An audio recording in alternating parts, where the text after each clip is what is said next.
guys, and welcome back to Change Wired Podcast, the podcast for leaders, founders, change agents everywhere and anywhere, humans who are committed to growing what matters, growing yourself, your community, your vision, your character, your career. Growing. We are here about the tools, the systems, the most effective concepts and practical takeaways and things you can build to help you change more effectively and help change stick, again, whether you're creating change in yourself or those around you. And by the end of today's podcast, you're going to have a very practicable, simple, research-backed, very important tool in your toolkit for change, which will help you to help yourself to change and do hard stuff when the going gets tough, as they say, and also this will help you to help others to change and stick to change when things get hard.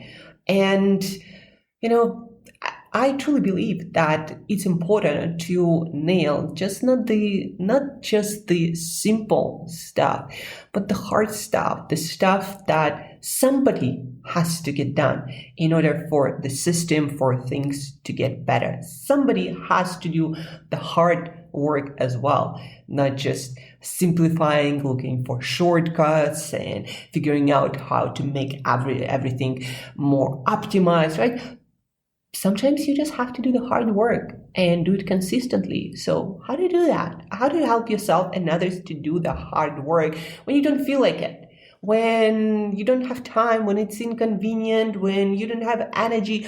How to do that? So keep that in mind. That's what we are going by the end of this very short podcast. But I want to start with a phrase that I got from the book by Dan Heath. He is a researcher, a journalist. He writes an amazing book about systematic change, about change in general, how to change people, how to change the world, how to solve problems. And he has this amazing book, Upstream, How to Solve Problems Before They Happen. And I love this phrase in the book. Your zip code is more important than your genetic code.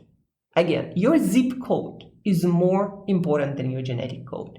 So there is plenty of research and data showing that what matters, what seems to have the greatest outcome on people's lives, is not their internal potential, their talent, but the ecosystem that allows, that promotes certain innate talents or predispositions to either flourish, to sprout, or not.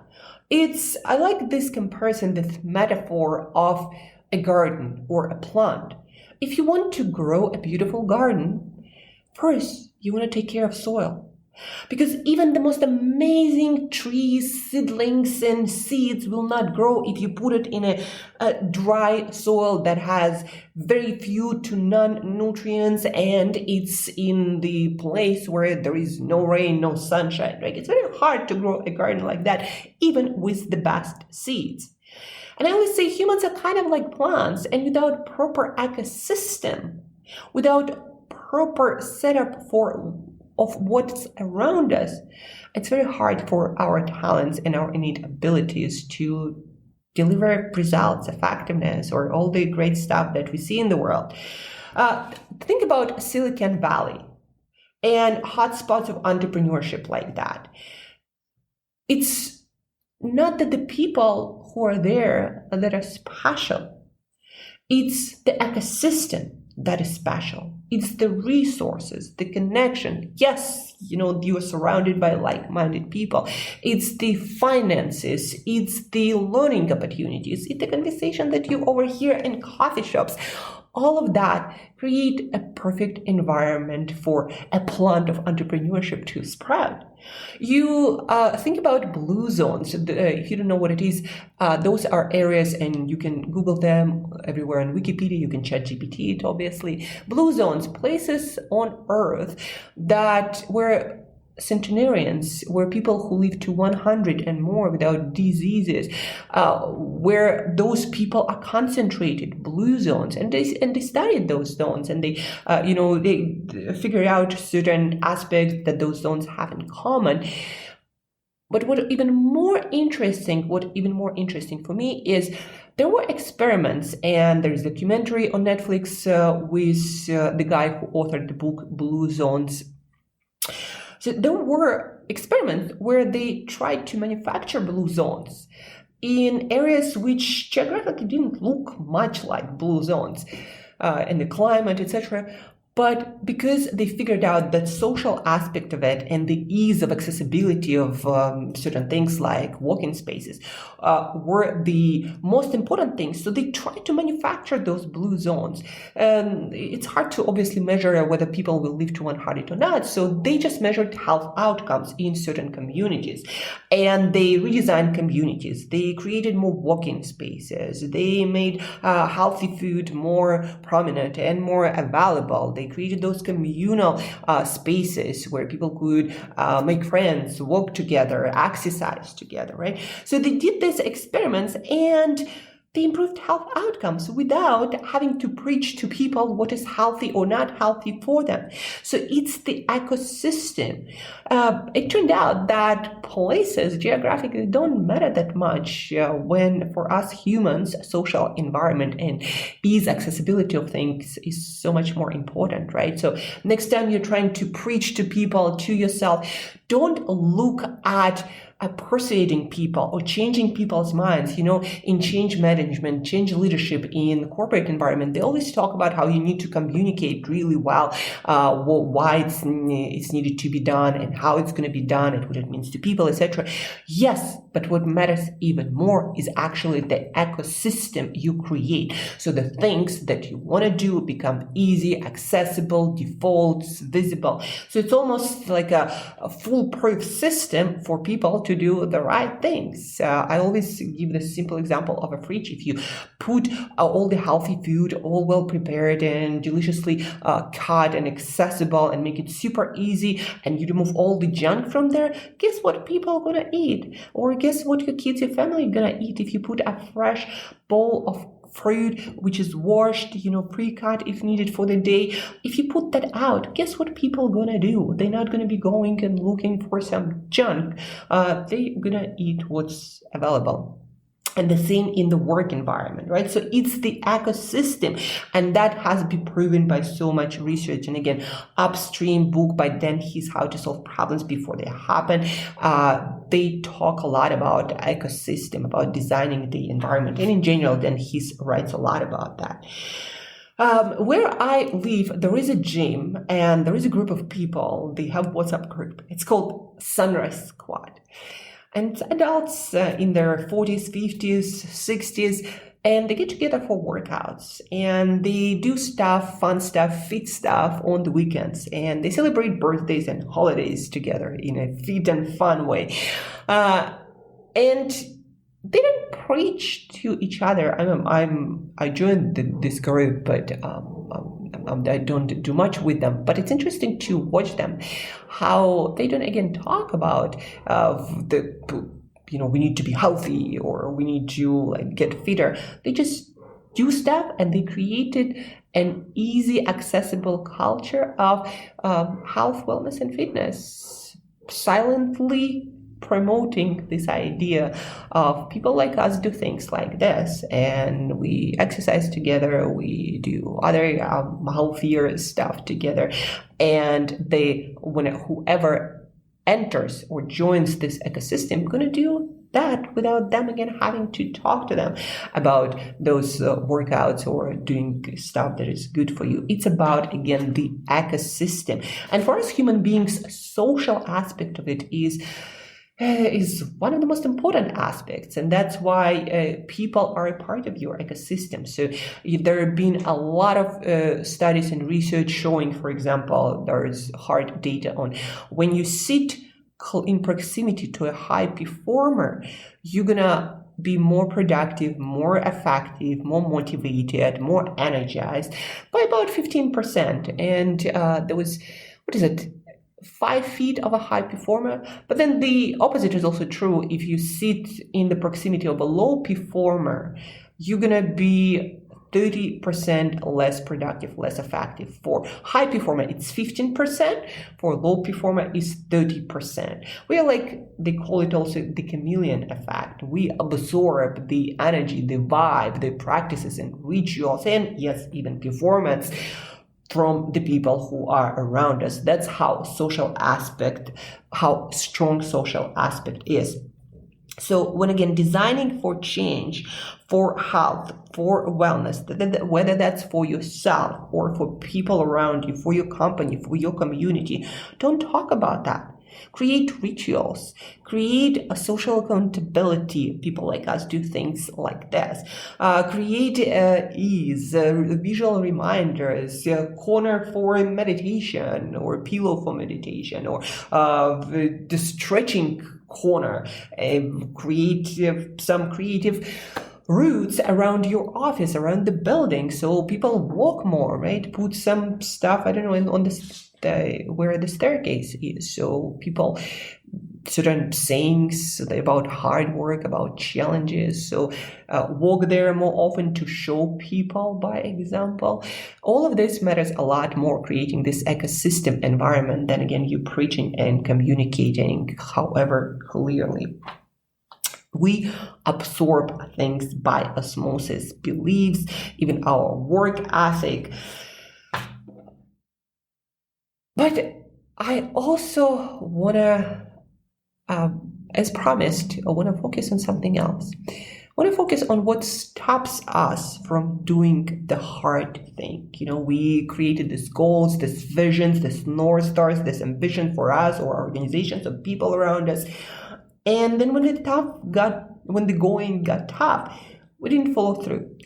See, this morning, well, actually not this morning, it was yesterday's night, I read a newsletter from BJ Fogg, one of the top researchers of behavior change.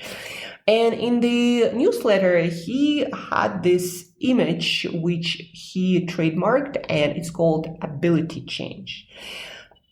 And ability change. Ability chain. And in that chain, he has 5 links. Money, time, physical effort, mental effort, and then routines. And in the newsletter, he talked about how when he proposes organizations or individuals or groups to design for habit, for behavior change, you need to make sure, you need to think of like what gets in the way. When you have no time, when you have no money, when you are low in physical and mental effort and energy, when you are out of your routine, like what's your plan for that? Motivation is not consistent. Motivation is not reliable. So he recommends to design behaviors for ease first, effectiveness and ease, in order to even have a chance for any behavior to stick. So start small, start very easy, so none of this links ability in the ability chain, money, time, mental and physical effort, routine, or getting out of our routine. So these affect your plan the least. But what I expanded on and what I want to add here, back to this idea that, but yeah, we have to do hard stuff as well. And sometimes we just don't have the time to build it up, even though it is a lot more effective. So what do you do when you actually have to get people done, get yourself to do hard stuff consistently?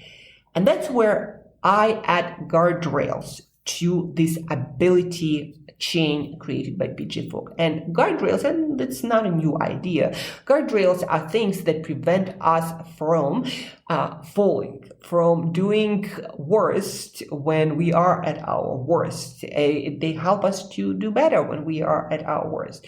So next time when you design for behavior change, okay, now you have your aspiration, now you have your goal, now a set of behaviors that you want to do, that you want your community to do, your company to do, people you lead. So you have a set of behaviors, and those are not easy, and you understand that they're hard.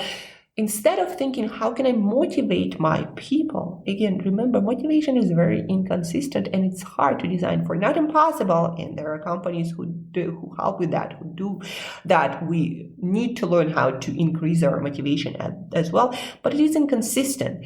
And we need to create systems, guardrails, so the behavior we want people to do is easier, more accessible, or people are more accountable, even when they have no time, no money, very little physical and mental energy, and it's very inconvenient. So what's the plan for them? For the worst kind of circumstance? What's the plan for when things go south? As ambitious, inspiring, motivated leaders, you often think, well, I want people to do this. How do I motivate them? How do I create more incentives? But a very, very essential question to ask is, but okay, what if people not motivated, don't have time, energy, and don't want to do the thing? How do I ensure that they actually still do at least the minimum stuff? And that's where guardrails come into play. And what are guardrails again? It's the systems that prevent us from falling, metaphorically, but more, to give you more examples, in a company, it's those things when, let's say you want people to not check email at certain hours. Then you create a system that doesn't allow them to check their email or their Slack or whatever that is at certain hours.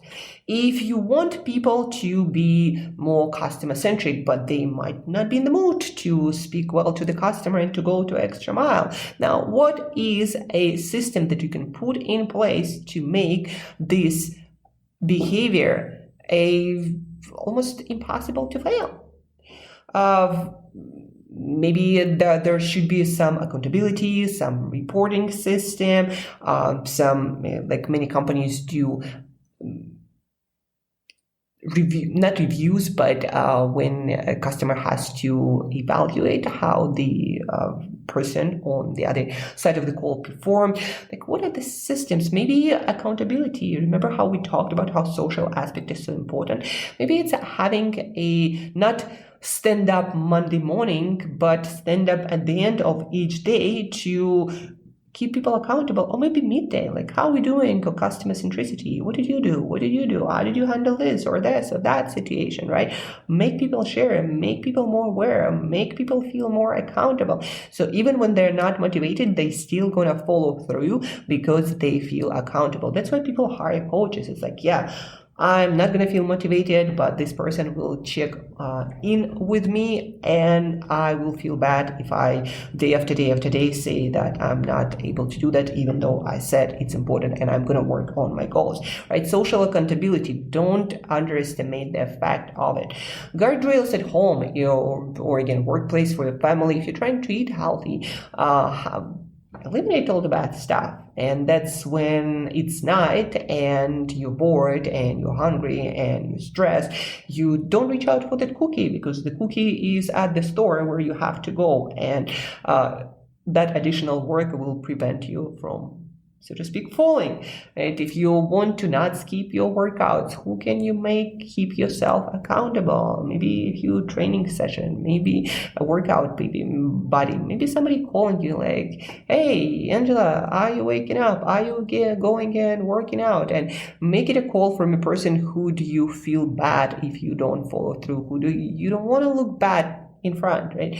If you're a leader, like how can you keep your people accountable? Because they keep you in high regard. So how can you check in with them regularly to make sure that they feel like they are accountable? So those are guardrails where you ask, okay, my people will be busy, overwhelmed, overworked, not have mental, physical energy, and I'm going to be asking them often to do what's inconvenient and uncomfortable, and I still want them to do it. Like, what are the systems in place to ensure that? And it is a much more important question for long-term follow-through and getting the results, the ambitious results that you want. It is a much more important question to ask what we're going to do when we're all at our worst, then what systems we have in place, what ecosystem we have in place, it is a much more important question than asking, how do I motivate my people? Because yes, you can motivate your people,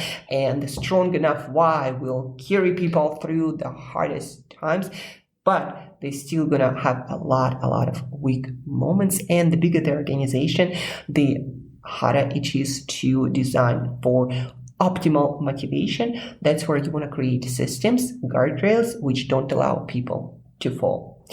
And that is, again, the principle also for systematic change, for self-change, because if you think about your last misstep or your last failure where you didn't show up as you wanted to show up, like, what did happen? Was it because you lost motivation, or was it because you didn't have time, you were busy, you were overwhelmed, your physical, emotional energy, it was out of routine, it was inconvenient? So now that you know that, how can you create a system? How can you put a system in place to make sure that you follow through even when you feel like it's the worst day ever? So that is the main takeaway of today, guys. Whenever you design for change, for personal, for changing your team, for changing your community, in your family, in your company, your inspiring goals will keep people, will start the movement, the going. But to keep the going, even when the going gets tough, you need to have guardrails, systems in place, which will answer the question, how do I make people follow through? How do I make myself follow through with action when I'm and people are at our worst? Whether that's lack of time, of money, of physical, mental energy, inconvenience, all of this will break the most audacious goals and visions. And that's it for today, guys. Guardrails. And we are not what we aspire to be, but based on research and data, our ecosystems. So be good, be great at designing ecosystems, and see how easier it's going to be to change people's minds and help people take action. Thank you guys for listening. I thank you for tuning in and being such an amazing, willing to learn and change and get out there and do the hard work change agent. Guys, please do rate, review our podcast on iTunes, on Spotify, on Stitcher, on Podcast Addict, wherever you find your podcast. It means a lot. That's how we change the world. A couple of years at a time. Share this podcast episode with your family member, with your team member, with your leader. Like, help people change their thinking. So we change our doing. So we change the world. So be an agent of change with me. Share this podcast episode, rate, review, help it reach more ears. And till next time, dear leader change agents, keep growing, keep tuning in, and together we'll change the world. Have an awesome day, and talk to you very soon.